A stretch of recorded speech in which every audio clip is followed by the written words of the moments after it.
Welcome, everyone, to the meeting of the Opioid Settlement Fund Advisory Committee on Tuesday, November 18th. I'd like to start the meeting by having everyone stand and do the Pledge of Allegiance. I pledge allegiance to the flag of the United States of America and to the republic for which it stands, one nation, under God, indivisible, with liberty and justice for all. Okay. The first item on the agenda is just the approval of the October 28th minutes. Does anyone have any questions or additions or changes to the minutes? If not, then I would like a motion to approve. I'll move to approve. Val? And second? Second is Dr. Roy. All in favor? Aye. Any opposed? Nope. The motion is passed. Okay, so we're going to begin by hearing a more formal presentation, quasi-formal, from Dr. Roy, the superintendent of Westport School Department and a member of our committee. Last meeting, I asked you to address how the school department might want to use funds. And so I asked her to do a little bit more of a formal presentation this evening. Yeah, okay, so I have copies. I'll just go from here.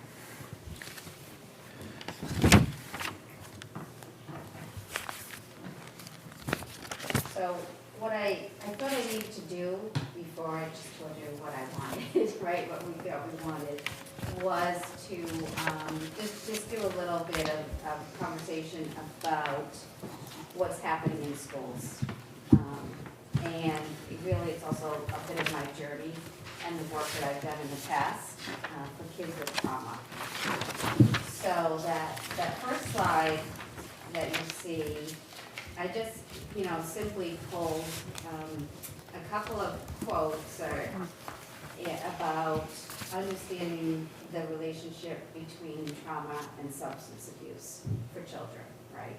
So, this, as you all know, it doesn't mean that you've come from trauma and so you're going to have a substance abuse disorder or vice versa, but it's a very complicated relationship, but a relationship it is. So in my previous work, what I had seen was a lot of kids coming in with what you see on the right called adverse childhood experiences, or ACEs. So those are kids who are, as you see there, there's stresses in the home, and it's toxic, chronic stress. And sometimes substance abuse disorder is certainly one of them. In my work, in my previous districts, we have many, many kids who were in foster care, or were living with a grandparent, or were just living with dad or an uncle around. And most of the time, many of the times, it was because the parent had been taken away from the child for substance abuse disorder. And then these kids really struggled in school. And their brains are basically, so we kind of did a deep dive into, well, why? What's going on with these kids? So they struggled in school because their brain is on fight or flight all the time, right? So because of that fight or flight, it shows up as behavior issues, but it's much more complex than that. So that's sort of the work that I tried to begin. Now, I'm not trained in this. I'm a curriculum. My PhD is in math education of all things, right? So the work, so then it really kind of got me down the pathway of understanding that a school experience is not the same for all kids. Because, the teacher's like, well, we just try to turn Johnny, who maybe has a lot of stresses at home, into every other kid. But that's not what's happening with that kid. So students experience the school differently based on kind of what's going on at home and the demographics often. So what I did, what I have for you right now, this is just a snapshot, because we keep talking about surveys. Now, I'm going to show you, the education department doesn't do the best job of collecting data on social emotional issues. However, DESE, the Department of Elementary and Secondary Education, they do collect some data on climate and the climate of the school. So there's sort of three things, right? Engagement, safety, and environment. So it's the SEL side of the house, the mental health side of the house. So I'm just going to show you, I just pulled some data really quickly. It's a huge data set. What Westport's data is looking like. So if you go to the next page, you see the green and blue bar graphs. This is just an overall school climate. The number is the percent positive, right? So overall in fourth grade, and I broke this up between low income and not low income. Not that it really matters, but to some extent it matters. Because I am seeing, kids struggling, or families might struggle because of low income, which adds to the stresses, which might add to the substance abuse disorders. It's a cycle, right? So in grade 4, you actually see our low income kids reporting a little bit more positive experiences in school, culture and climate, than our non-low income. And then, as any of you who've had adolescents or teenagers know, in 5th grade, it starts to decline, and we see the low income kids having a less favorable experience. And in 8th grade, and then again in 10th grade, right? Because now, as you all know, now the adolescent brain is kicking in, and things don't, elementary school, lots of time, everything, they're soaking everything up. But as life gets a little bit more serious, as they develop, and this is where you also see mental health issues beginning to spike, right? So again, school's not the same for all kids. If we wanted to look at some questions, I just pulled some questions looking at it from a low-income kid to a non-low income. I think this is grade 8 or grade 10, but this is Westport data. So, if you picked any of the items, my schoolwork is challenging, hard, but not too difficult. 79% of low incomes reported that as a positive, which is actually really good, but again, it's still lower than non-low income kids, right? So there's a difference. We have the same teachers, they're in the same school, but we have some differences. I mean, we can go through specific questions if you want, but if you go to the next one, relationships, nice to see, and I do see in Westport, teachers really building strong relationships with kids and families. Under relationships, adults at our school are respectful of student ideas, even if the ideas are expressed are different from their own. 79% is positive, 86% for non-low income families, so there's a little bit of a difference. This always tends to happen. Students respect one another. 51 for low-income kids, so only about half the kids say that's true in a positive way, and non-low income is 65, right? It's still not high enough for me, No, either not way. high. Either way is not high enough, right? But this is where we're seeing like the issues become, especially as they get older, the peer-to-peer issues that are beginning to happen.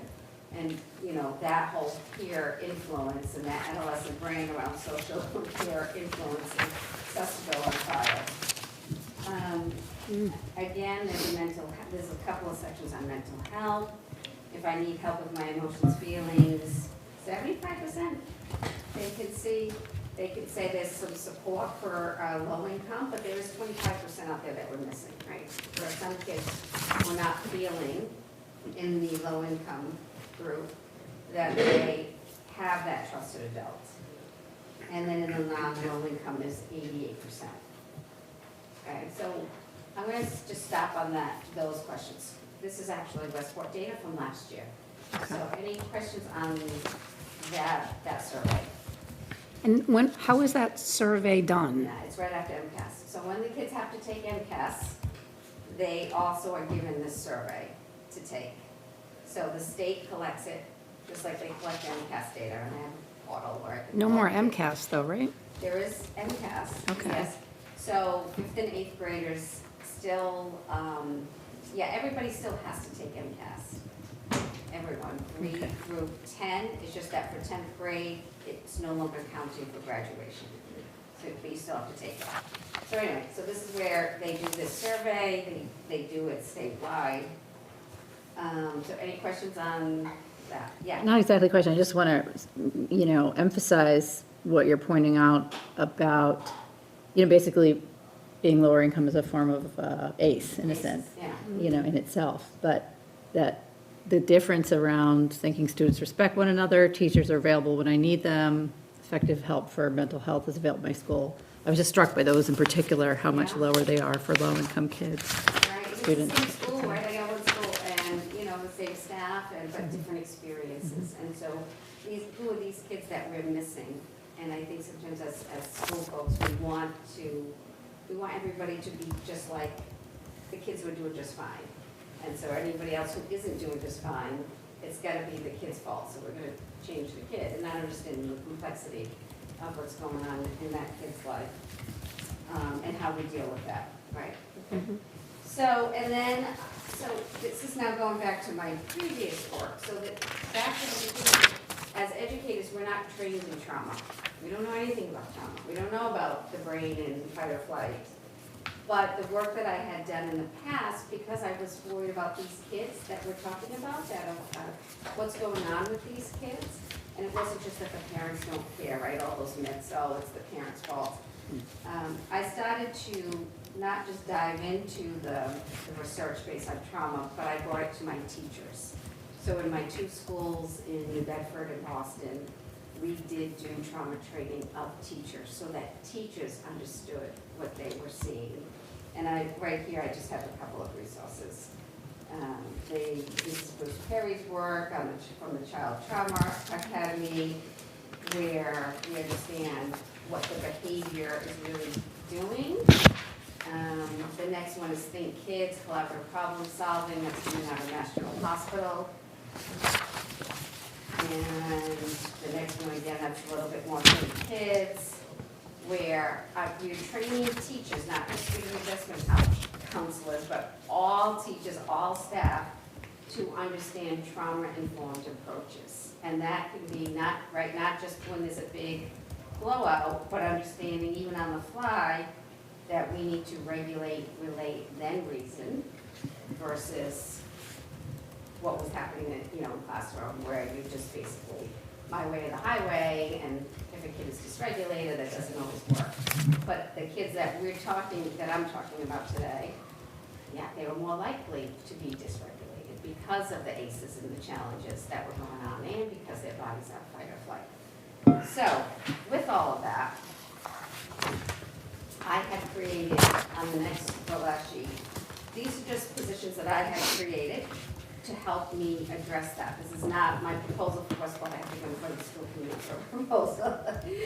So I had what I call the manager of family and student support, and I also created a positive youth development coordinator, because we want those kids to have, remember the peer-to-peer, how they're saying peers don't respect each other. So our solution to that is not necessarily counseling by yourself in the SACS office, right? But more positive youth opportunities with other youth, because that's what kids want. They want that sense of belonging. So these are 2 positions that I had created in schools that aren't always in schools. And this is on the back page. Yeah, this is right here. And the yellow things are the ones that I was highlighting that I am thinking about if I could get another position for Westport, that I would kind of take these 2 positions and merge them to sort of address specifically, a lot of these yellow things and the stuff we're talking about. And I think the difference is, like I said, we have student adjustment counselors, we have special educators, but I need someone who understands the gen ed teacher experience, because you've got 23 kids in your class and you've got 3 kids with some complex trauma-based needs. What's the support and the training that teacher needs to know in order to support all kids, instead of go see the counselor, right? That keeps isolating kids. So this is where this position, all designed professional development for staff. They gave professional development to all staff. And so that's sort of the idea, is taking sort of a merging of these 2 positions and having someone in Westport Community Schools that can do this work. as well as specific support plans. And, so it can be broad from the district, and it can be very specific for individual wraparound meetings for families and kids, right? So some of the things that you see here, it might be specific with a wraparound meeting for a student support plan. It might be a whole wide professional development on trauma in the brain. So it's kind of a variety of things that we use for, as well as connecting with social services. It can be that as well. And we do a lot of those things. So it's this midway position. And that's where I'm at with it. Okay. Any thoughts or questions? Yes, Beth? I'm just curious about how it worked in the other schools, these two positions, like what you saw, if you saw, I don't know, if, you were able to kind of see Yeah. results, or it was too soon, but just your observations or learning. We really saw good results on the culture and on the building. Because of the training that we did, when I, like, for example, in one of the schools, I guess I probably don't need to say which one, in one of the schools, when we walked in, when a kid was misbehaving, they were in the timeout room in a way, right? And there was no conversation with the kid. It was like my way or the highway until you complied, right? Which is, we do meet the expectations. It's not. When we did this training, what changed in the building is a lot of those kids, instead of just being yelled at, they got hugs, to be quite honest. Because we knew that, we even watched a video on how the oxytocin counteracts cortisol. So we even did training on that. And so literally, a hug became a strategy. And this was elementary school, but we're not getting the big ones. But that was a strategy for them to feel safe and to calm and bring down. The other thing we did is, especially the collaborative problem solving, helped with this. Our kids were amazing at talking about their emotions. They were so good at identifying different strategies, because in collaborative problem solving, you're working collaboratively with the child to come up with solutions to some thorny behavior problems. And the kids are able to articulate, well, I think I would like to try X, Y, and Z, and I was really upset about this. It was their ability to articulate the feelings that, when I went to another school, I didn't see it, right? And I can remember, I think the biggest, probably, data point I have is, at one point, the nurse, who had been in that building for a very, very long time, it was a tough building, the state had taken it over, that's why I was there. And she said, wow, the kids are happy. It just kind of settled, right? It is this intangible stuff. So with happy kids and a lot of work with parents, great relationships with families, that was the other thing that came out of this position. A great family and student support person who, making those connections, working with them, and a lot of trust being built with those families that are struggling for one reason or another. So the test scores improved, they did, for sure. But I think the thing that I'm most proud of and happiest about is that trust and that relationship and that culture that was built with the kids and the families. Thanks. Anyone else have any comments or questions? If you look at the abatement agreement that we are following in order to appropriately disperse and use these funds, it specifically states in the abatement agreement that the funds can be used to support mental health for students. It doesn't have to be specifically for opiates or anyone who's struggling with opiate addiction. But this idea of creating a position in the school that not only helps the kids but does outreach with the families is really one of the things that we've talked about, is sort of like, how do we, if the funds and the committee agrees and all the other administrative processes work, then how could this position then really be in outreach in the community, not just in the school system? And the idea of helping kids learn coping skills is critical, because when kids don't know how to cope, That's when they may start to use drugs, or they may start to drink, or use other ineffective coping strategies. There's also self-harm, which that's not something that we've even talked about, but self-harm, it can be a really big problem at certain ages. So that if we, can think about how these funds can be used at the school department level with the hope that it would also be part in outreach in the community, I think that we would get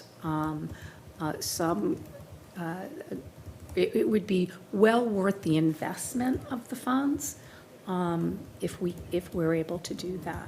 Now, one of the things that we have talked about is that if the school board approves of this, then part of what you would ask from the committee is to pay for part of the position. Yeah, I think it could be some cost share, and we have our own grants that could be used for this kind of stuff. There is also the Mosaic matching grant, and I think that's something we want to think about, that through Mosaic, if you present a proposal to them, they may match it so that if you need $100,000 for something, but you can put in 50, they may be able to put in the other 50. And we're going to talk about that, about one that we're going to vote on tonight. But I think that that's something for us, when we're presented with it, to consider having funds for that kind of program and position in the school department. One of the things, though, that I still want to work with you on is doing a formal survey with the students, the teachers, and the parents, and then pulling that data together so we can see what the perspective is, what's missing, what is needed. And we'll ask specific questions regarding opioid or substance use. So to support that, so that the committee can feel like this would be a good investment of the funds. We have some data on that. Any other thoughts? Yes, David? Is there any information regarding student use of opioids? There is, I have to see where Westport is, there is a risk youth survey that most districts do give, and you have to notify the parents about that one. I have not seen Westport's. I know we used to give it in Fall River all the time. But I was thinking about that. I'll have to look for it. I'm not sure if we give it. I haven't seen any of that. Do you have any anecdotal history Yeah, of use in the schools? of uses in Westport. Something you've heard about?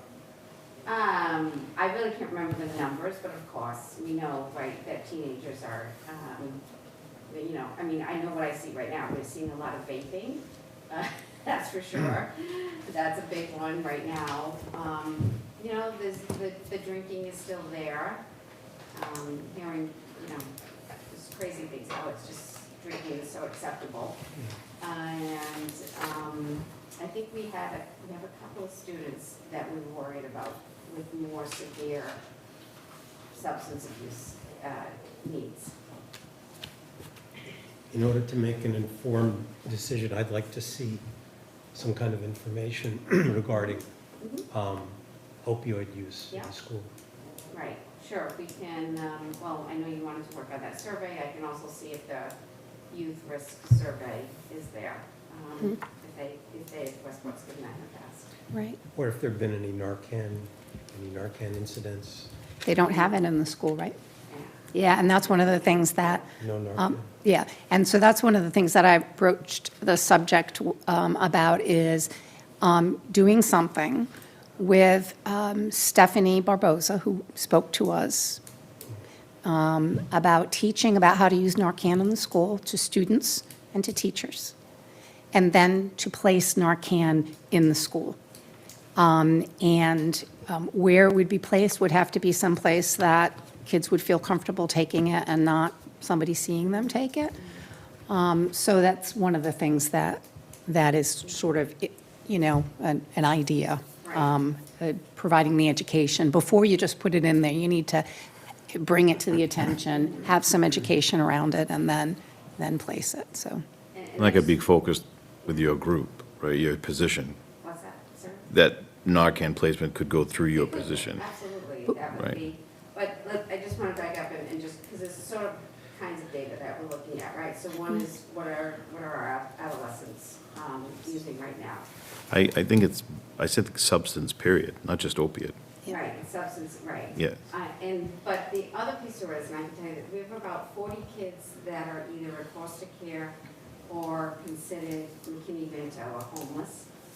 And a lot of those kids, they're little or middle school, and it's their parents that have the substance abuse, and they're struggling, right? So when, in terms of what we're supporting, it's not just preventing the kids, it's supporting, because those kids are struggling often in school. They're not using anything, but their parents are, But if you don't- in recovery and. But if we don't have something in place like you're talking about, you realize the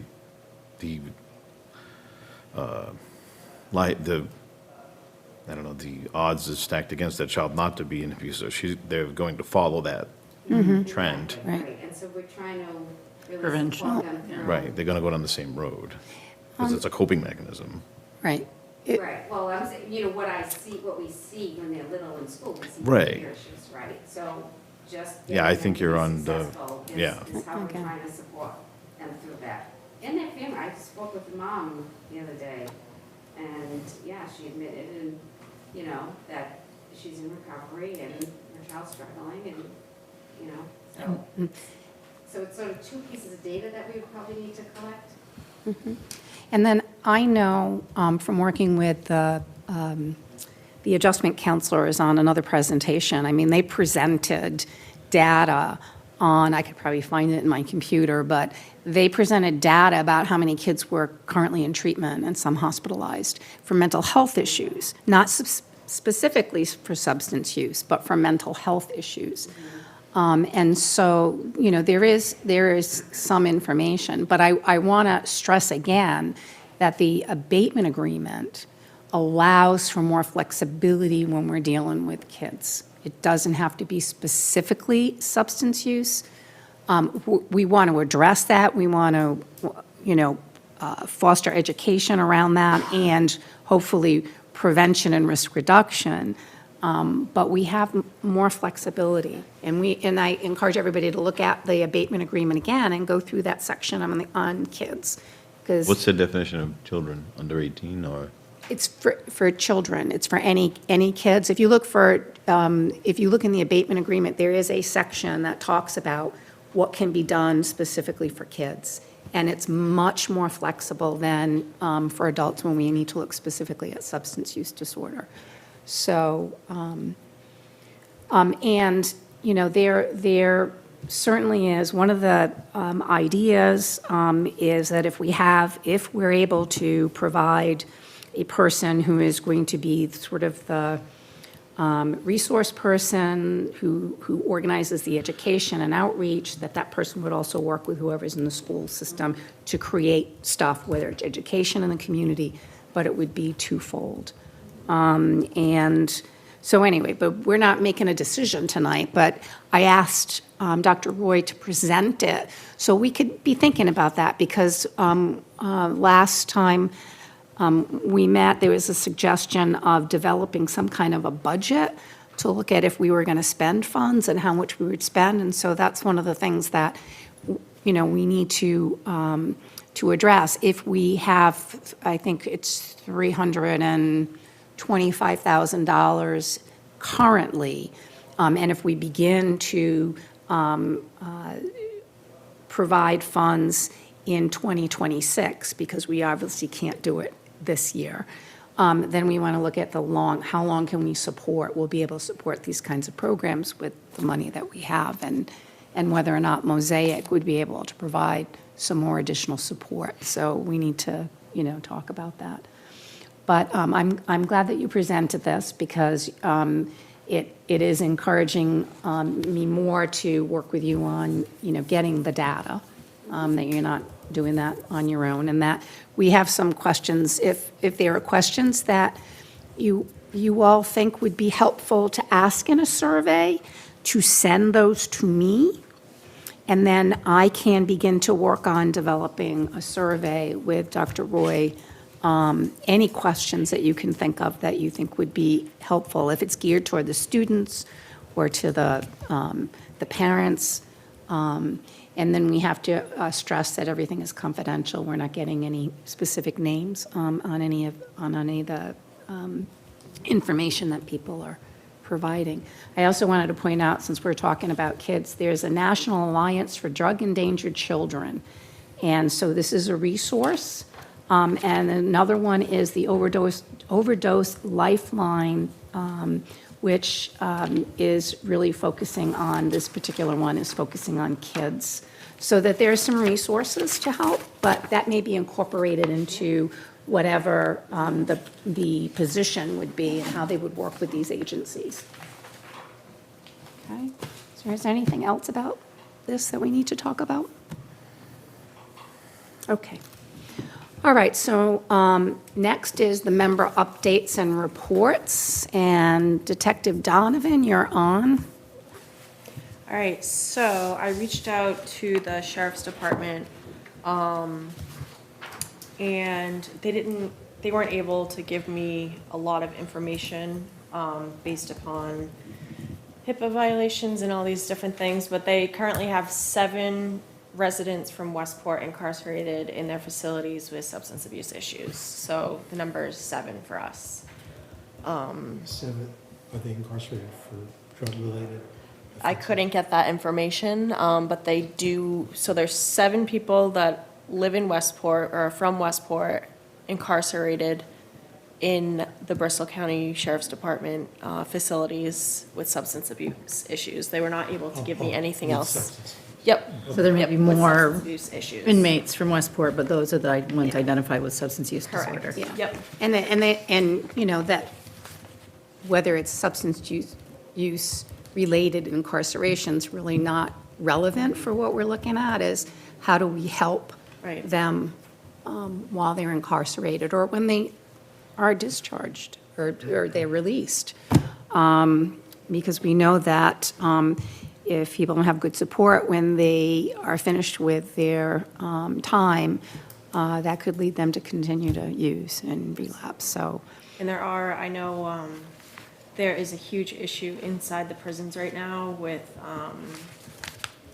illegal drugs coming in through Yes. papers. It's this crazy thing that people are making drugs out of pieces of paper. It looks like this, they cut it up and they put anything under the sun on these pieces of paper. Inside the paper. Yeah. Yeah, it was in the news recently, Yeah, right? it's a huge issue, but a lot of that is laced with fentanyl, like crazy house chemicals, Raid, like, and people are using it inside, so when they come out, you know, their families think that they're clean, and their issues are way more enhanced because they were using things that they weren't using before they went in, so now, that's a big thing.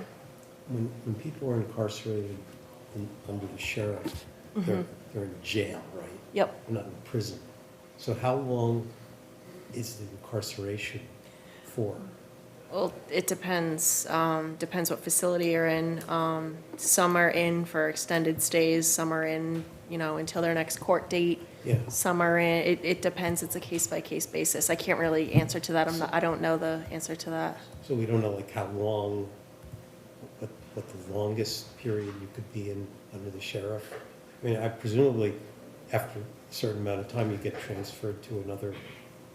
Yeah, I'm not Large sure. facility? I don't know about Dartmouth's facility, I'm not sure. Okay. I'm not sure how long. I can it find out lasts. from Sheriff.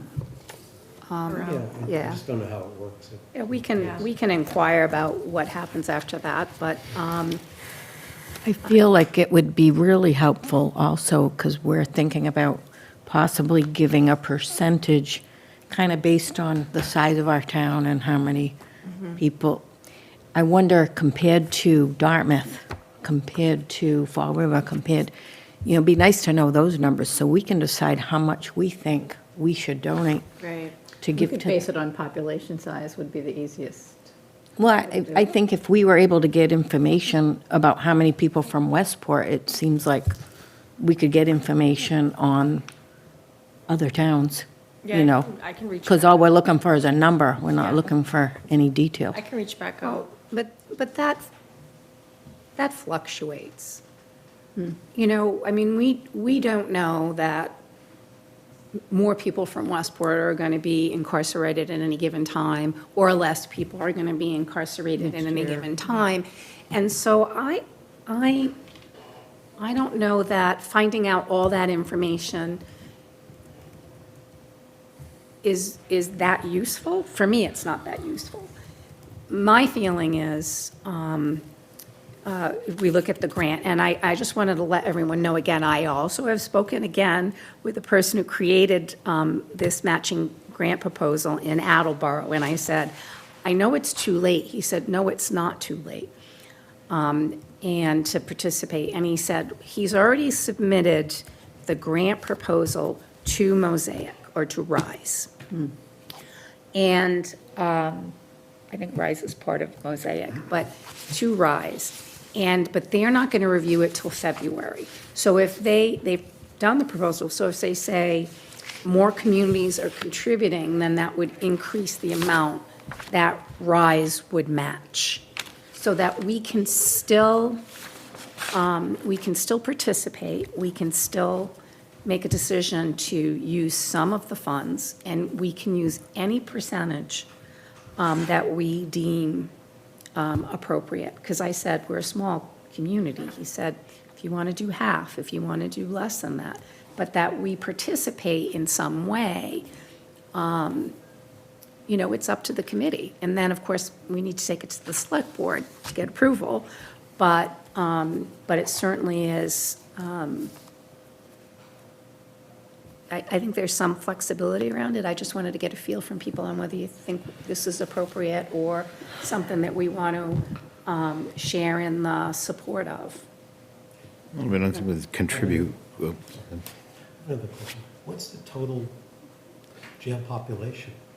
Is it 100, 200? How many? The jail Yeah. population? How many people are It'd be under the thousands. The Bristol No, County no. Sure. How many people are we talking about with substance use disorder. that, no. What is the total population under, in Bristol County? Isn't population, There's two jails, okay. right? There's one in New Bedford and there's one in Dartmouth. Okay. We could Google it now and find out. I'm sure that they'll, can you do that, Val? Yes, What- I'll try. The grant that you're looking at is specifically for the Dartmouth facility? It Or is for for all Bristol, it's for Bristol County. Okay. So, and again, all the, if you look at, does everybody have, did you get a chance to look at it? All the communities with the numbers of what they're getting, certainly Attleboro is getting 3 times what Westport is, this is projected amounts, 3 times what Westport's getting. So, you know, the Fall River, even Fall River is 4 times, no, more than that. So that this is something, Acushnet is getting far less. Giving or getting? Getting, Oh, getting, yeah. yeah, so there, I mean, Acushnet's projected is 583,000 for at the end of 2038. So everybody, it's a wide, I think it's supposed to be based on our overdose data over some period of time. it is, it's based on overdose data. I So, have this, whatever. oh, you do, what is, oh, it is? So there are 3 facilities, the Dartmouth Ash Street Jail in New Bedford and the Dartmouth Women's Center. Combined, the grand total of pretrial, sentenced, and regional is 651 people across those 3 facilities. That's as of November 17th, 2025. So we're 1%. No, just of people from Westport with substance use disorder. There may be more Westport residents. There probably are more Westport Yeah, there residents. could Yeah. Yeah, so, so I think, you know, we need to consider, do we want to be part of this? It seems worth contributing something. I think it's sort of finding out what is right, because we have people who need this care who are gonna end up potentially having worse addiction problems, and they're more at risk of overdose when they come out. Right. And, So- and the goal of this is to increase the mental health and substance use support within the jail, in the jails. It's to hire, I believe, they want to hire 3 clinicians to then be able to address those needs while they're incarcerated. It's a basic healthcare need, frankly, it should be there already, but this is a good opportunity to, add it. Contribute. Yeah, it's just sort of what feels like the right contribution, I think we're all trying to figure out what's a percentage, Because you would contribute funds, but we don't contribute the incarcerated individuals. It's what was the fine point of it. If we have 7 people that are incarcerated, we don't have 700. right? So, Something and then that's the proportionate. mental health and substance abuse is hand in hand. So, but they're incarcerated for opiate, they're not incarcerated for opiate or substance abuse. It's crimes tied to that. The crimes could be anything, I think. Right. Like, is that Yeah, right? so they're not, Battery could be right, anything. could be anything. Or sometimes it's just that they violated probation. Yeah. They didn't really do anything. But they're not on, what I guess my, trying to say is that they're not arrested for using opiate. They could be arrested for selling it, right? And that doesn't mean they're using it. That's a fact. If you break it down, so they're asking 7,000 from us, so it's $1,000 a person. I mean, you would pay This that year. in 1 week out of pocket looking for a bed somewhere, you know what I mean? That's another way to That's look at kinda it, how I was it's true. thinking about it, but. I mean, I can see, certainly the amount itself is in a sense reasonable. It's sort of more when you compare it to other towns. Yeah. Like I wish they had done a formula and Yeah. asked, what do you contribute? Just look at the total Yeah. grants, figure out what percentage everybody got, and then ask everybody to contribute that percentage. That would have made I mean, more we can sense. do that calculation. Well, but- we can. I mean. Yeah, I'll we- start. It was really clear that we do not, I suggested that when I first made contact. And I said that, it's not reasonable to think that Fall River and Westport would give the same amount of money. Yeah. They're being given more money. They have a higher population, and they probably do have many people from the Fall River, New Bedford area and the bigger cities that were incarcerated from those areas. So it doesn't make sense for us to give the same, but it is what would we be willing to give based on the fact that we do have people incarcerated from Westport, 7 right now, but we don't know what that'll be next year or the year after that. And this will be for 1 year. So if we want to base our contribution, if we decide to do that, on the number we're given and a percentage, I would do it on this versus the number. I mean, I think the Yeah. number helps affirm, we do have, more than 2 people in there who need help. So it's likely to be true every year to some, something like that, even though it'll change. But if we base it on the percentage of funding we're getting, then that's not, doesn't fluctuate as much as sort of number of people in year to year, which it'll take me a few minutes to figure it out, but I can okay. do that. All right, so any thoughts about anyone against participating in this? Yeah, I'm against it. Okay. And I'd like to speak to that. I think that it's a distraction from the process that we set out on, namely to put out an RFP and then to entertain written proposals. So I think that if people see that there is money and they come to us, that we're going to get caught up in this kind of discussion based on timely requests. And I think that we should pursue a process that we started out on, which is to get the RFP out and to entertain proposals that are responsive to the RFP. And so, I mean, I think it's a good cause, but I don't think it's consistent with the process that we set out on. And I know that other things will come up where people will come to us like this, and I don't think it's a good precedent to set for the committee. I think that we should say, okay, well, when we get the RFP out, put in a proposal, and we'll look at it along with all the other proposals. And I think that that's the best way to do it, so that we're not spending our time doing this kind of thing. Okay. Any thoughts about what David just said? I don't totally disagree with what you're saying at all. I would much rather see more energy and time spent to that than in funds than this. Just because, like I said, it's too vague in my opinion. I guess it's processing in my brain is too vague on what actually is taking place with incarcerated individuals and why they're incarcerated and what kind of substance abuse disorder they might have. If it broad spectrums everything, that's a little bit different in my opinion, like from alcoholism to opiates and mental health, it's all hand in hand. It's not just one individual thing. But if you have a repeat, I mean, if people are, how are they entitled to that? How do they get the programming? Is it a program that's already working? Or is this a pilot program that nobody really understands and is there any proven background to that they have already? I don't know those answers. But that's like, Those are good questions, and I don't know, we got a lot of detail in Yeah. here. But from some things they said, what it sounds like to me, and from the statewide prison treatment program, is it's medication-assisted treatment.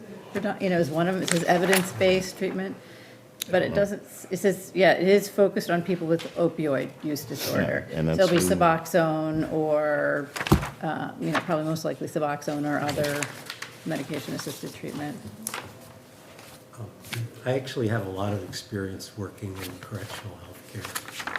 I worked in prison work for many years at University of Connecticut. And very often, when people are incarcerated, that's the first time they ever get any health care. So there is a reason to be in favor of this, but the health care is mandated by law. In other Not this words- part, sadly. Well, I think we have to look into that because, if you end up in prison and you have health needs, they have to be provided. And there's a huge amount of litigation that prisoners can bring when they're denied health care. So I don't really understand why there is this need. You know what I'm saying? You understand what I'm saying? Yeah, there's a history of basically each You know, each sheriff's department can decide for themselves what they do around substance use treatment in Massachusetts. but it's healthcare, and I don't understand why, ACLU and things like that, prison advocacy groups have not gotten into this. And I really haven't had time to wade into it, but I don't see why there's an ad hoc solution to this. It seems to be that there needs to be a structural solution to it coming from the state. And as I said, healthcare in the prison is mandated by law. And if it's denied, that's denial of a civil right.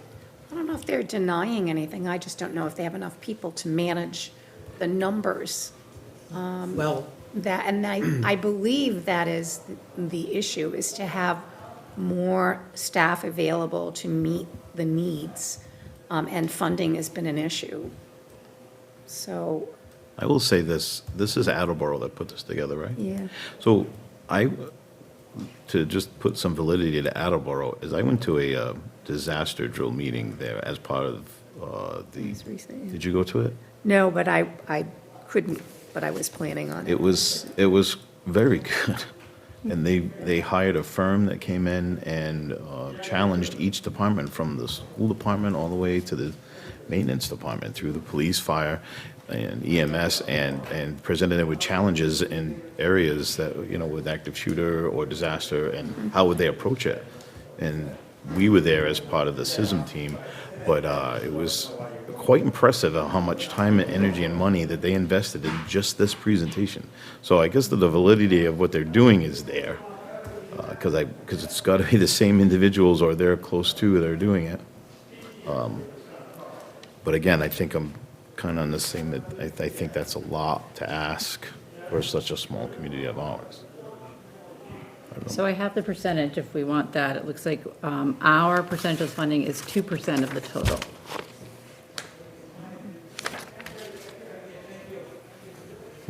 So I don't know what the total, but so we have the total they requested, 150,000.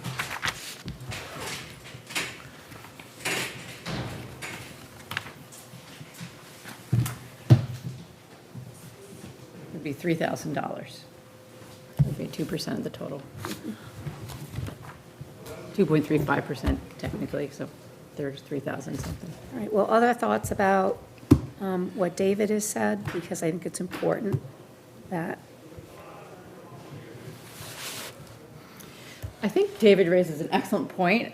I'm not sure it convinces me not to do this. I feel like both things can happen at once, because it is a life-saving measure, and it will only, we can only contribute, I mean, it's not a small amount of time, but till 2037, right? Or 20, is it fiscal year 37, which is 2038?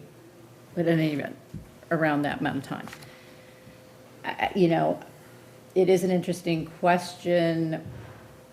What is going on? I'm sure there are folks advocating for this to be required, and it's a budget wrangle, and it's other kinds of wrangles. But we could, one possibility is to offer it with a comment, saying this was proportionate, this is really important, we have a chance to contribute it if it's not going to happen otherwise right now, we want it to happen. But we feel that this is, basic health care, and it shouldn't be reliant on grants to be provided, anyway, something along those lines that could go to, the sheriff's office, or to the Attleboro, something. Or we just find out behind the scenes what is going on, what is the plan for this long-term. Because I would just hate to deny it for a high-risk group. These could be parents who are coming back into town when they get out. Whatever happens to them is going to affect generations. And whether they start using in prison or have been using, and then they have, to your point, Dr. Dorsky, about people initiating healthcare at all in prison, it is actually a really unique opportunity to initiate substance use treatment, especially MAT, which would be a lot better than just detox in prison for people without treatment. And they can continue, this is the other part, is to be able to continue that treatment when they get out. But it just seems like a critical piece of the equation to reach some of the highest risk people. So I totally get it and agree that it should be required, but I wouldn't begrudge, that's not the right word, it seems worth between 2,000 and 3,000 to contribute. May I ask you another question? I What think, is the $300,000 going to be used for? they're going to hire 3 physicians, people and clinicians, so that they can begin to work more intensely with the population. So what is meant by clinician? I don't know if she or says it like in clinical the, social workers, and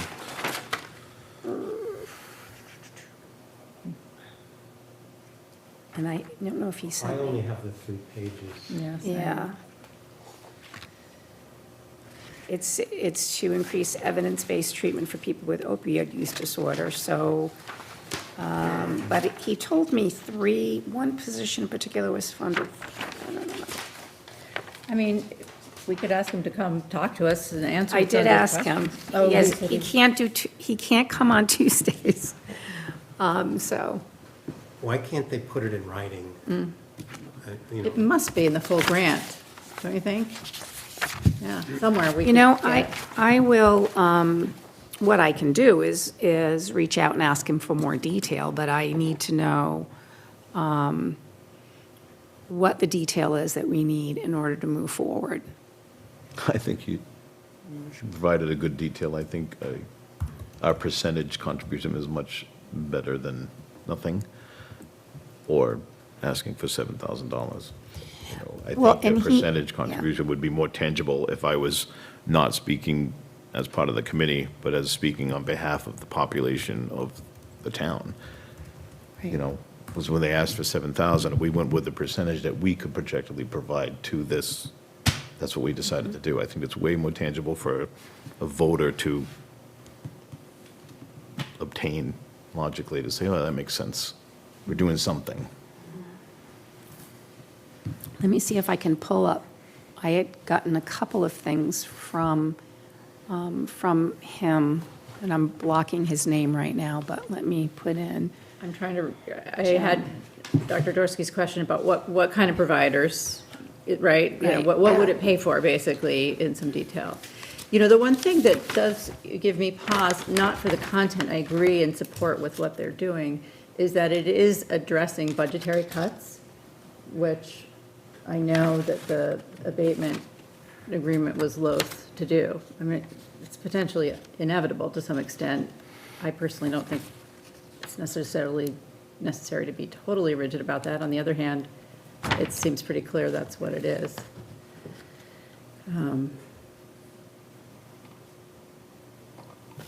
So, I don't know what that means. What was it, did he say what the projected longevity of it is, like how long this will last? Because, I mean, eventually all money does dry out, it Yeah. eventually goes away. so, I know that, okay, that's the mosaic. Like, are they going to program. absorb the cost? You know what I mean? I'm sure it's for 1 year, and they will have to keep Oh, really? reapplying for the, well, how much, if they get 300,000, No, I don't For three disagree with that. I positions, didn't know yeah. if they were asking for multi-year commitments from communities. That was my question. I think it's year by year, it right? would be year by year, but I could I'm that pretty sure of is it, because that's interesting. not going to be enough to No, support the multiple positions. years, Yeah, yeah. so, So another option is to No, find out that's some all more I and to have. do it for 1 year. Continue to explore the questions of how are they dealing with the structural issues. And that would be us to commit year by year as well? Well, I guess that's one of the questions, you know, if it's only 1 year at a time, all we'd have to do is commit for 1 year. But that is a question for Yeah, them to definitely. clarify, like, Because now, Yeah. I mean, if you think about the people that are providing the program, they have 1 year to prove themselves.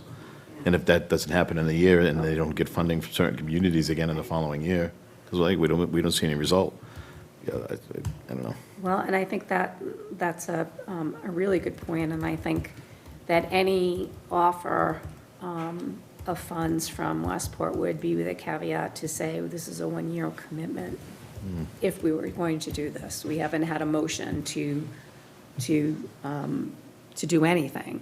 But I think that would be very reasonable as well, so, yes, David? Just looking something up.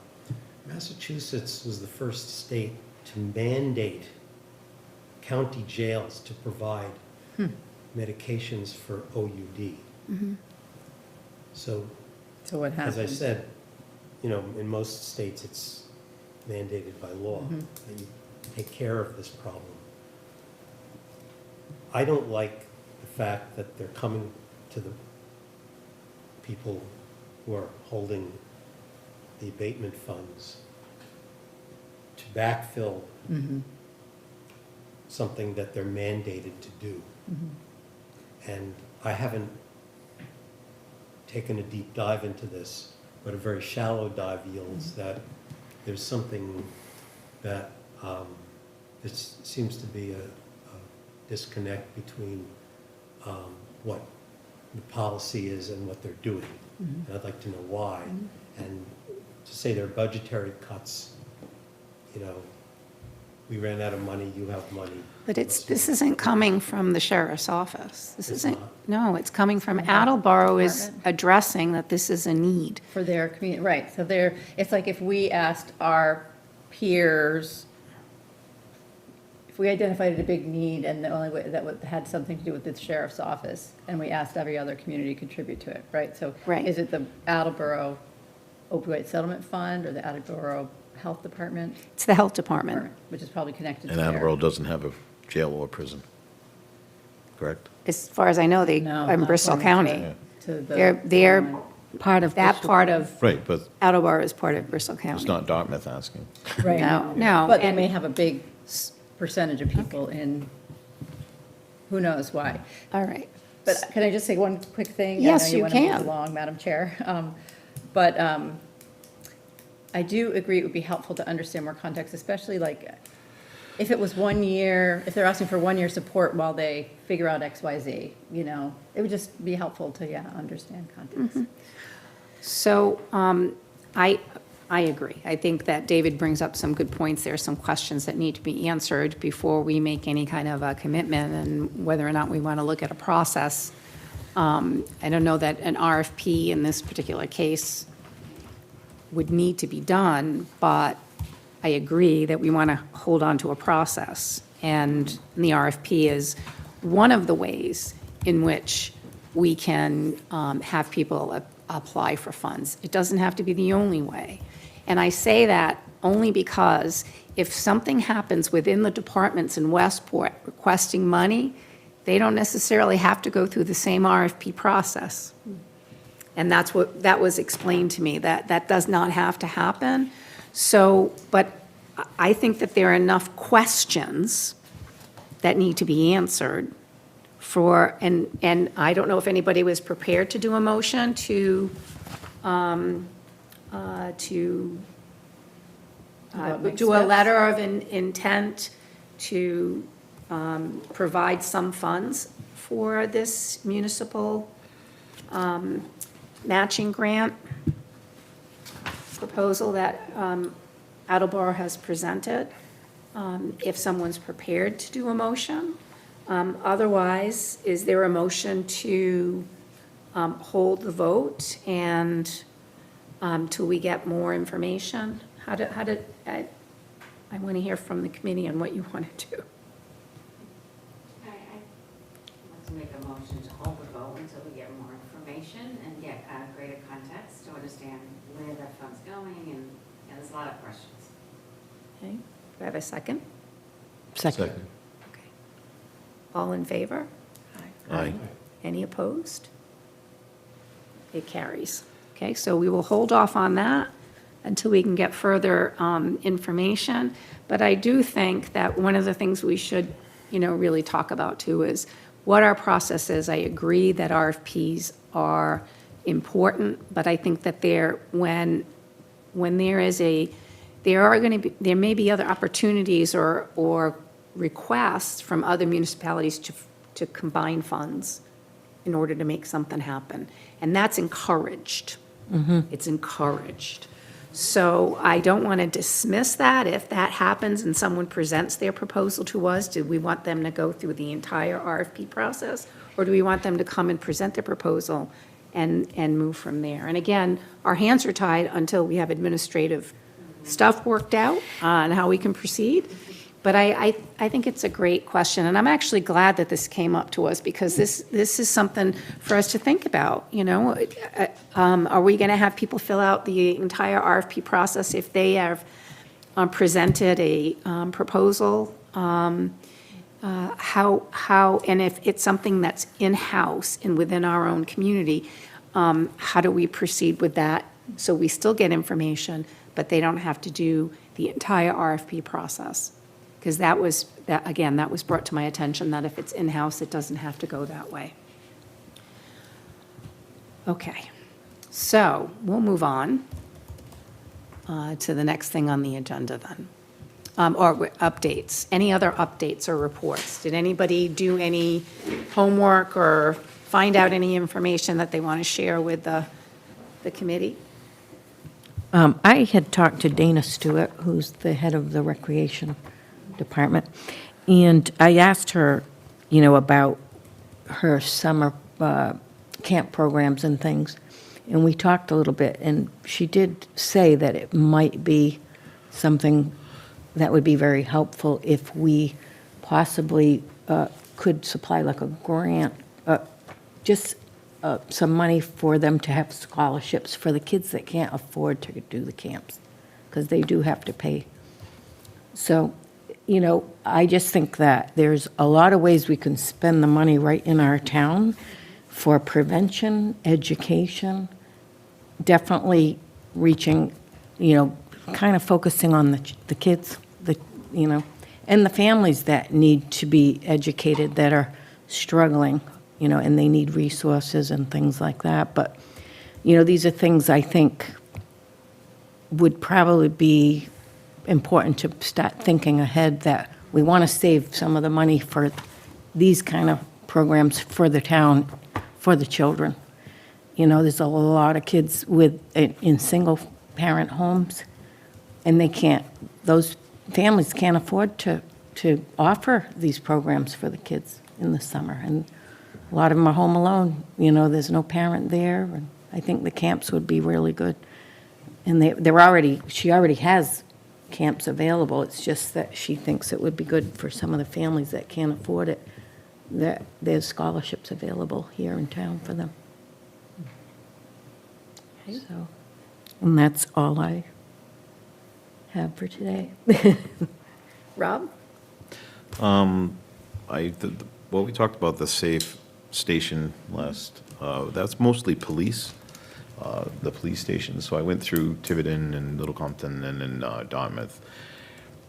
Not any fire departments are participating in that because of just because of the staffing. They're not there all the time, where a police department is always a dispatcher in the police department, so they're always available to make a contact. So when I spoke to the chief briefly about it, it's not so much in the funding to, like as we talked before, like how do we get staffing? It's not in that realm. I think it's the awareness to the public that they can, and we'll figure out a way. So if they come to the police department, fire department and say, I need A, B, or C assistance, that they're able to get pushed in the right direction, whether it's to the police department or we, bring them into the hospital for evaluation, but that the awareness to the public that they can do that, almost like a safe haven, baby safe haven type of thing. So My understanding, though, is Fall River is fire stations. It's not fire stations in Fall River? no, because they're not staffed 24 hours. So, I mean, they're staffed 24 hours, but they're not, because when they go out on calls, they're not there. Where the police are on the road, not in the station. So in other words, when a box line comes in Fall River and the task force leaves there's nobody in the station. So if somebody were to go to that station, knock on the door and say, hey, we need help, there's nobody going to be there to answer their call. Where we're a little bit different. It's the same premise, but we have a red phone in each station you can pick up, and it'll ring. If nobody answers it because we're not in the station, it rings to the police department, and there's always somebody there. So bringing that to more awareness that they can come there for help, and I think that will trickle down to our staff as well. Just as this is something that we are offering to the community, first and foremost, before we start to push it through social media or flyers or meetings or whatever. But the way the fire department runs, any fire department now, the guys are in the station, they get a call, they leave the station, the police come in for roll call, and they leave, and they're out on the road. Majority, but not all of them. That's something that when it comes to the safe station, that the police have a little bit of edge on this because they're always there. But, like I said, in Westport, we're able to kind of funnel individuals to different spots. Now, somebody to come in crisis to say that, what can I do? We should be able to provide them with whatever they can, because don't get me wrong, when we go out on calls, we call back. So somebody is coming there eventually, but there's breaks. If a car accident comes in, that's the whole complement, that's both stations, gone. Right. If a first alarm activation, which is any populated area, so if the town hall rang the fire alarm, that's both stations, that's an all-area response, that's every off-duty personnel, every callman, every on-duty personnel has to come to that because of the people in the building. So there's nobody in this station. You understand what I'm trying to say? Yes. So I think the awareness for the public could say that if you are in crisis and need help, you can come to either police or fire station, but the direction to be, you have to just take that one more step, pick up that phone, and we'll get you somebody. And it would go to the dispatcher at the police? Yeah, so it would first ring in, the police station would first ring in our In stations. the fire station? And if no one one's picks there. up that, it then rings at the police station. But that's where the dispatcher is located. So if they walk to the police station, there's somebody there. The thing we were saying was so good about fire is that it's a little different perception of fire and police if someone's worried about getting arrested. Can that Exactly. be mitigated, though? If they're just talking on the phone to a dispatcher, maybe that feels different. I don't know, I'm just saying, like, It would definitely it's being depend. recorded, so, It would definitely depend on the individual. Yeah, sure. That if they came into the police station, it's simply a pickup of the phone. Actually, they dispatch us over a computer and they would say, person needs evaluation at the police station. And they would get the police station. And then the ambulance and the 2 paramedics would go to the police station, which is next door, and Right. say, and do our thing. but it wouldn't have to be, I mean, they'd have to potentially wait until you all came back from whatever you were doing. But could they In say, theory, like, I but don't, again, if there's people in the station, there's people in the Right, station. right, Like right. currently, right now, the guys are in the station, or the personnel in the station. So if somebody were to go in right now, they're gonna find somebody. And again, we're there 24 hours, so, I mean, and you know what, to be honest, I think we talked about, you weren't at the last meeting, but No, I did listen to it online, I watched it on TV, but I can't say I remember every word. that's okay. That when anybody comes to the fire station, they come from everything from Oh, yeah, I did hear that, wanted yeah. to know where the beach My is car to. broke down. My car broke down, I mean, all the time. So it's not like they know that they can come there and knock on the window, the thing is the red phone, everybody walks by and they bang on the window. So that's like, just pick up the phone. But, yeah, I mean, I think they understand they can come there, like, and again, if there's somebody in crisis, I mean, the police are going to come. We are going to ask for the police to come. So that's something people should just know. That's like a secondary evaluation type of thing, like, what can we do to help you, The idea of a safe station, for me, and for what I understand, is a place for people to go if they're in distress, and then that person, whoever is available, will help them get the help that they need. So it doesn't mean that there's a therapist there waiting to talk with them, but that there's a point of contact for people in Westport to go to then be able to bridge to whatever services they need. Which and is- especially yeah. when they're in a crisis. Which was, yeah, exactly. Yeah. So, I mean, it certainly bears some thought on whether the police department wants to do something with that. But I, again, don't think that people who are actively using substances are going to go to the police department for help. No. That's the reality of it. Yeah. But I think, I have to say again, I think the public understands if they need help, if they're in that crisis, they're coming to us. So, I mean, I think part of, what my hope is that somehow our role is to create something so people will know what they can do in the emergency in Westport where they can get help.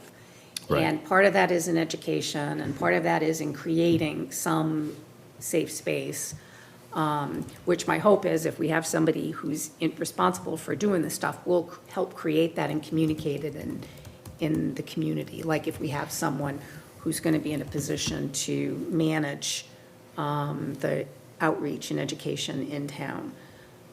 But it's, again, it's sort of the idea of having the police department be the safe station for someone struggling with substance use disorder doesn't feel like it's a good fit to me.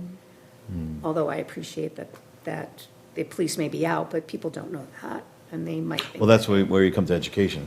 Yeah. You know, honestly, that's where we have to get the message out there that it's not that the police are the safe station, but if we are not there, if you go to the station and we're not there, Right. then Go you over to can the get help. dispatcher and get some help. Either You can, somebody call the will red call. phone or. Because the other thing is if that dispatcher will just, you know, simply say, hey, you know, we need somebody down here. And somebody's coming. So it would be also, Respond no matter what. Yeah. They're calling and it would be something to say, if there's an emergency and you need immediate help, go over to the dispatcher in the police department.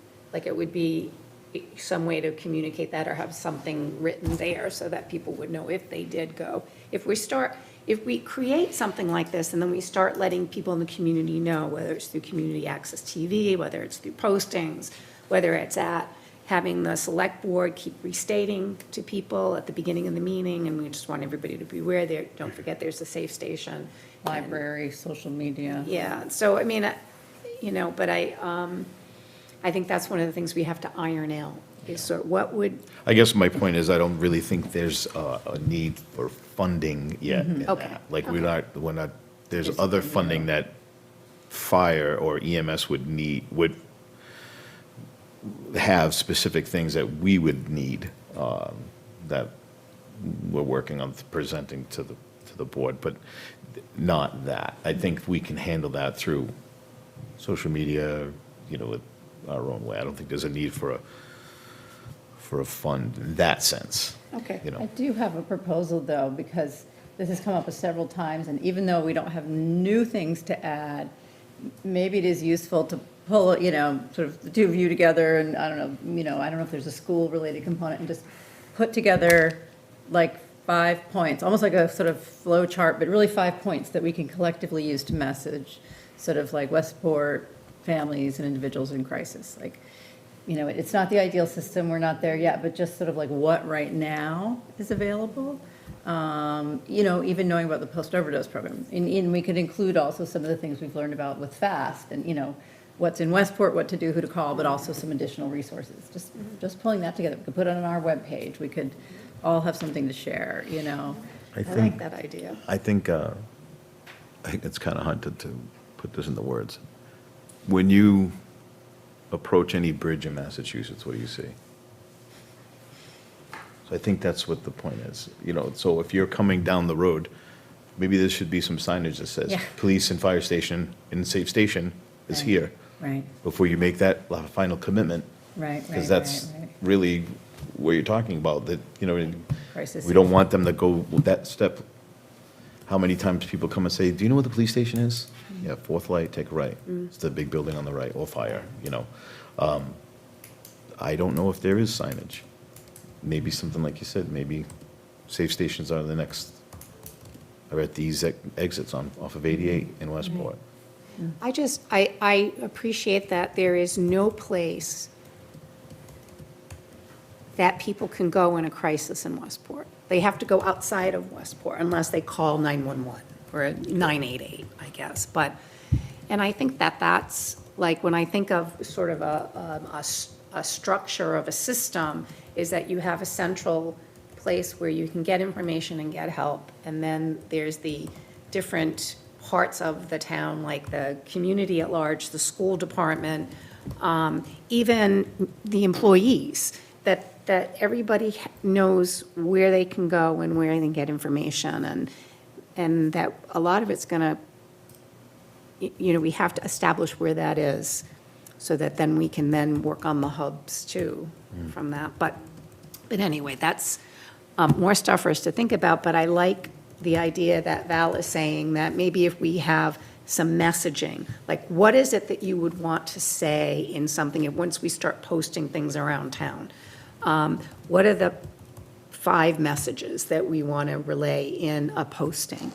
in any kind of communication within the community. And not asking you to come up with that now, but if you think of anything, just send it to me. Like, we should say this, or we should say these 5 things. And then we can pull it, or I can summarize it and share it with everyone, and then work on that. Because these are the kinds of things we can work out on between meetings. We don't have to meet, but there's work to be done between meetings. So that's part of the next step, is the committee planning and next steps that we can talk about. But I like that idea of us sharing those ideas between the meetings. Anyone else have any other updates or reports? I can only say that I continue to try to work through the administrative pieces. And I did ask Mr. Armendo to come, Matt Armendo, who's the director of the Public Health Department, to come and speak to us. And he said that he does not want to come to speak to us until the new town administrator is in place. So, the new town administrator is starting December 29th. I have already, if you have an opportunity to look at the last select board meeting, they interviewed him, and in it, they asked him a question about the budget. And he started to talk about the opioid settlement funds and how they were used in Dartmouth, because that's where he's coming from. Was the not director, the administrative, he wasn't assistant, he was the assistant director in Dartmouth. And so I listened to it, and basically he was just saying they use some of the money for the school department, which is what we're talking about, right? So, but when I met him at the veterans event that we had in town, and I was very nice. That You were very nice, or he was very nice? I try to be nice, but this face, course you were. sometimes this face doesn't reflect it, right? So, but yeah, and I said I wanted to sit down and talk with him, and he said he was going to be doing that.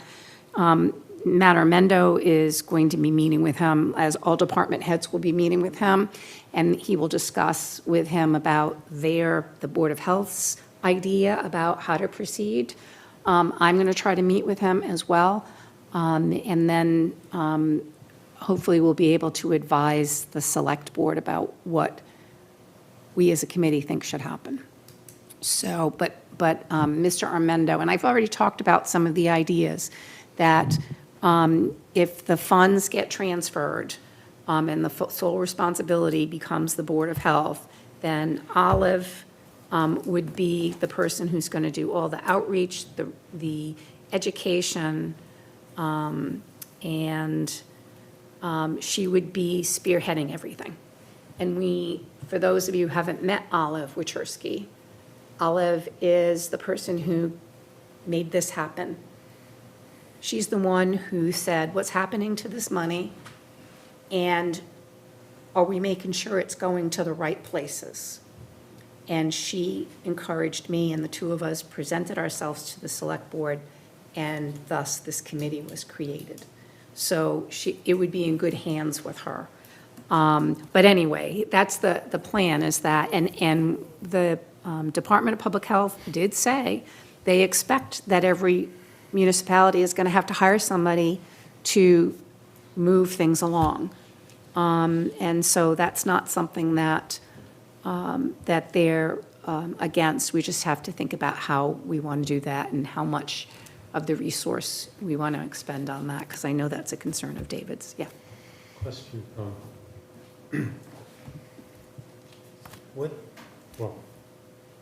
is it still possible for us to solicit proposals No, within the community? no. When do you think that'll be? It's not going to happen until the new administrator is on board, because the administrative department is all changed now. There's 3 lead administrative positions, and they're all new. So, and the new town administrator is not on board yet. And so part of it is who's taking responsibility, who's going to process the funding, who's going to process as they come in. And so no one is prepared to handle that. I'd like to point out that if we were today to put out an RFP, we wouldn't have proposals to fund for 3 or 4 months. And that's, spring. So I feel that we should be reaching out in the community to find people who will submit proposals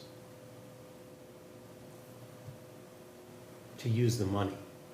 Because at this rate, we won't be funding anything until next fall. So if the select board were to approve some version of the RFP, They did, well, then why can't we put it out? because administration isn't willing to move forward with it until the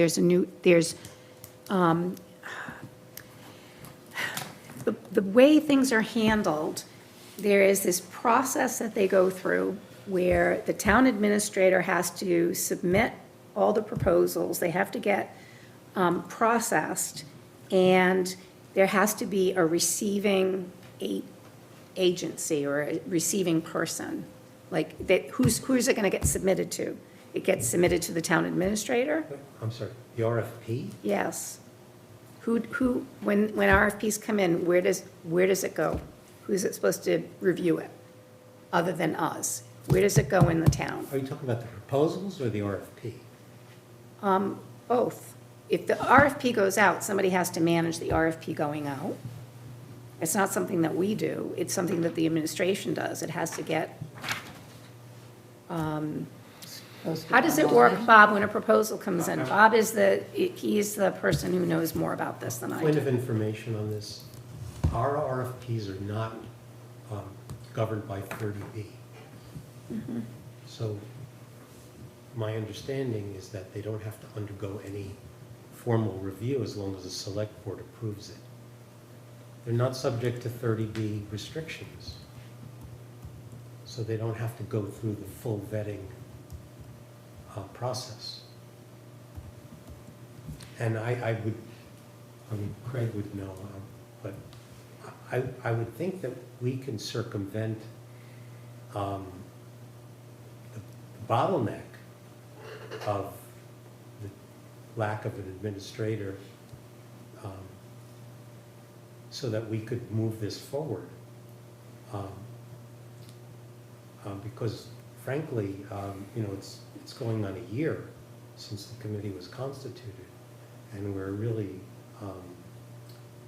not anywhere near distributing funds.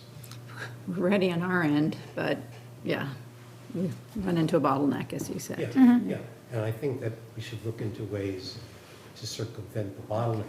Find out if there are ways that could be, that we can go to the community and ask people to submit proposals so we could start reviewing them and start thinking about who we would recommend the select board to fund. Because right now, all we're doing is looking at funding sources from people that are sitting at this desk, basically, or things. Come to us. It amounts to self-dealing. We should be out there in the community soliciting proposals from people who are not sitting at this table.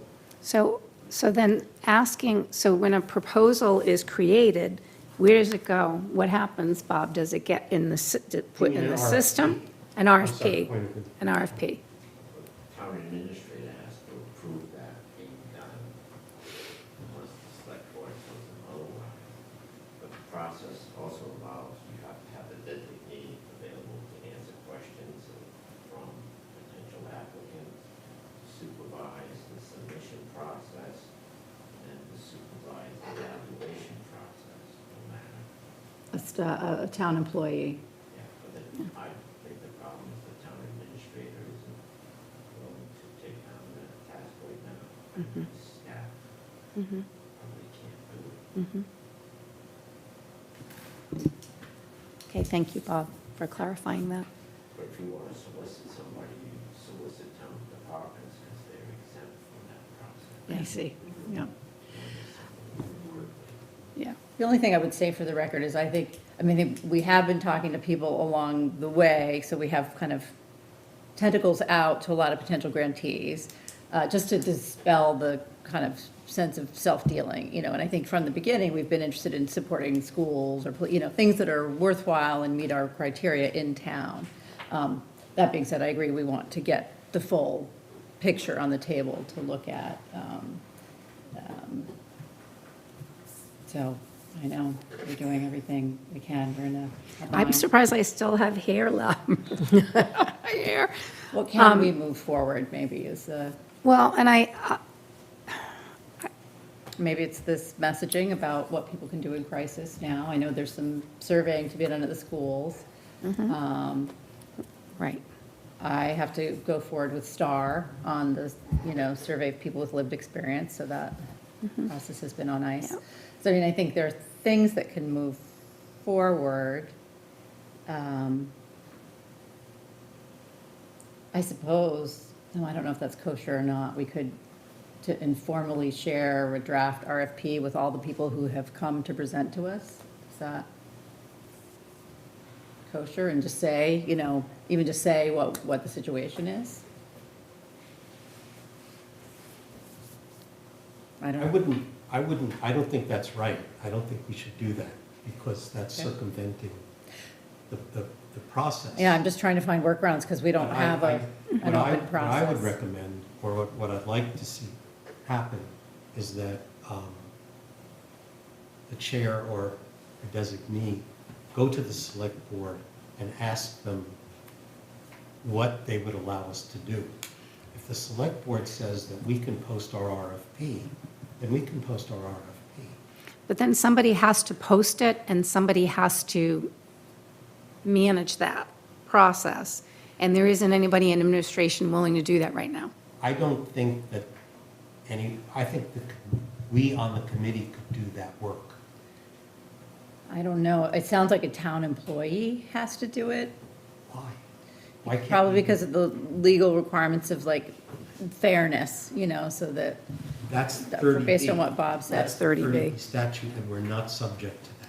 But isn't it only if we do, well, yeah, I guess I don't understand all the It's not, intricacies. that's only if it's internal, though.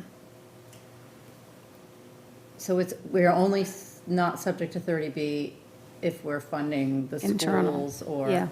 30B, 30B requires, for instance, that things go out for bid. Right. And, I get for that fairness. part of it, but I don't understand. But there's no fairness involved in our process. The fairness comes from our vote on whether we recommend proposals to the select board. The select board can act on our proposals, and they can disperse the money. They're not bound by any bidding or any kind of restrictions, because that's the nature of this funding. So I don't see why we're subject to those kinds of restrictions. And all we're doing is creating a process that allows us to make recommendations to the select board. And they can make their, and they Which can is say. itself kind of and they under can say, question. The advisory board says this, we agree or we don't agree. And, I mean, we're just an advisory committee. We're not making decisions. That becomes part of a whole tangled other question about how, managing the process once we get the proposals. But theoretically, if I hear you correctly, you're saying we could ask the select board to go around the town administrator and let us put something on the website and just have it, mailed to Donna's attention, and just not have any of the other process.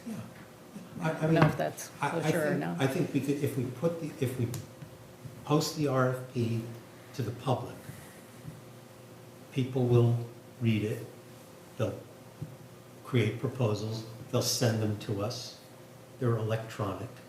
They can be distributed, they can be reviewed in committee, and then we could vote on them. We could vote on the budget, and then we could say to the select board, we have this person in town wants this amount of money to do this.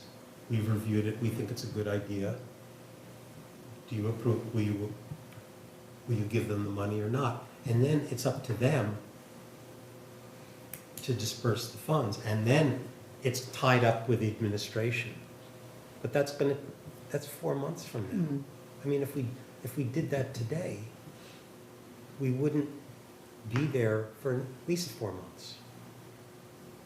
Because if we put out the RFP, we're gonna say 60 days, get the Whatever proposals. the timing is, yeah. Get the proposals, then we're gonna review the proposals, it's gonna take at least a month. So, my point is, I think we should look to the future and see if we can get permission to move forward. And we get closer to getting the funds into the community. At the select board meeting that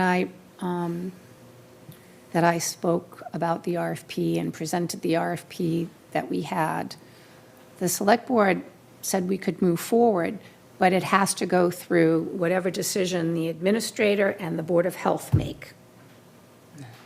Administrator doesn't want to handle any administrative stuff at all.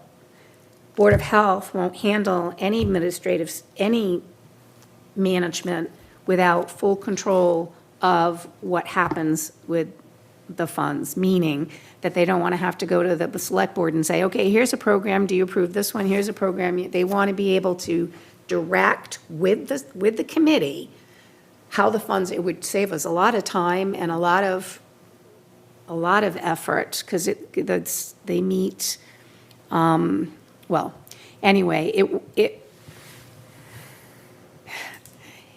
has been very frustrating for me when the select board did say you could move forward, but then it came and it was with whatever the administrator and the Board of Health decide how to manage it. And So there it was is with those conditions. those conditions, and it's not That's right. worked out yet, and it won't be worked out until the new town administrator comes in, and then we can discuss with what he would want to do or not want to do, and then move forward. But it's, the select board, you have to, I don't remember what meeting it is, I have to look to see, but you have to see, they said, and Craig said, yes, we should go through with it. And it was with the caveat that the Board of Health and the town administrator come to a mutual decision, and that has not happened. Well, maybe our recourse would be to go back to the select board and say, we have a problem. Okay.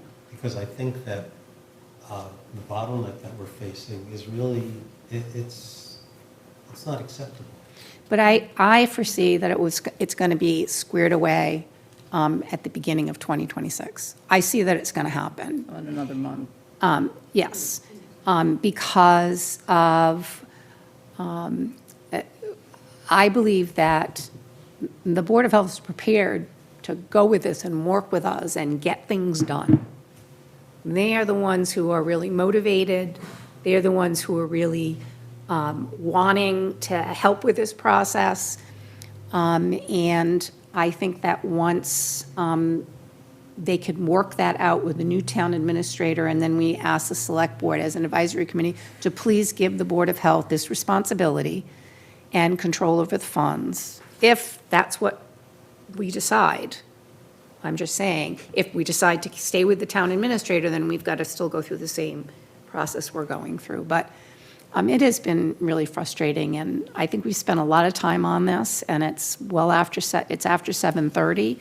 So I'd like to kind of move ahead or move on from this. I do know that, Val, you all want to look at what I put in front of you is the summary. Yours is not orange like mine. Yeah, of what we've accomplished So in the year that we've met. Go ahead. I was going to say, it's, It's sort of long and arduous to go through all the pages, and it's just highlights from the agenda, part of the agenda, part of what we did in between sessions. But I tried to summarize it at the beginning, and I can't say the summary in the first page is everything, but it's, some key things that we did. But certainly, if this becomes a publicly, it was mostly for us, but if it's a public document and people want to make corrections, something important is missing, please do. I don't claim this is 100% comprehensive, but it's based on selections from the minutes and agendas and the work we did in between. Yeah, and that's helpful for Robin, for Michelle and Fran to see, because they weren't here from the beginning, the number of resources we had come speak to us, and some of the other community input into how the fund should be used. So, and the summary, Dr. Dorsky put all of that together from our police night out. So we have the summary of where the emphasis is for programs or things that are needed in town. And From the other sources as well. Yeah, from so- the- yes. Yeah, so we can share some additional resources with you all, so you can see, okay, what do we learn from all these speakers and input? Yeah. Focus groups, surveys. et And cetera. Michelle is on there because she spoke Yes, to us. you are indeed. So, so next steps are for us to work on some of these things that we've spoken about language and communication in the community, working on the surveys, Val working on a survey with STAR, and Dr. Roy and I working on a survey for the school department. And I can't, anything else that we should be working on between meetings? Okay. So are there any other topics that I couldn't anticipate 48 hours in advance that anybody wants to bring up? All right, now I put set next meeting. I didn't put next meeting December because I want to ask the committee, do you want to meet in December or do you want to wait till January, which is when the new town administrator is on board and hopefully we'll have some of the administrative things worked out. But I'm leaving that to the committee's decision, whether you want to skip December meeting, which would be December 18th, and go into a January meeting. Any The thoughts? 18th is a Thursday. Oh, did I have it the wrong, I'm sorry. Oh, no, No, yeah, no, no. yeah. 16th. The 16th, rather, I'm sorry, the 16th. We can meet the 16th, or we can wait till for our meeting in January. So will we know anything different by the 16th? I guess that's one of my. No, we won't know anything administratively before then. I'll make a motion to forego the December meeting to January. Okay, do I have a second? Second. Okay. All in favor? Aye. Okay. Any opposed? No. All right, so the date of that is to be determined because it's a holiday on the Monday, Martin Luther King Day, before that, I think it's The is it 19th is the Monday, the 20th of January. is Right, the and I don't Tuesday. know if the select board will have to schedule their meeting on On that Tuesday. Tuesday. So then what I would do is make our meeting the following Tuesday, Which 27th? the 27th. So, so I will let everyone know as soon as I know. I was hoping Craig would be here. Apparently, he didn't beat the Boston traffic. But to find out what kind of a schedule, if they've already started the schedule for 2026 for the select board, so then we would know what date we would have. So if there's no further business, I would like a motion to adjourn. I will so move. Val? Okay. Second? Second. Okay, all in favor? Aye. Aye. No opposed? It's passed. The meeting is officially adjourned.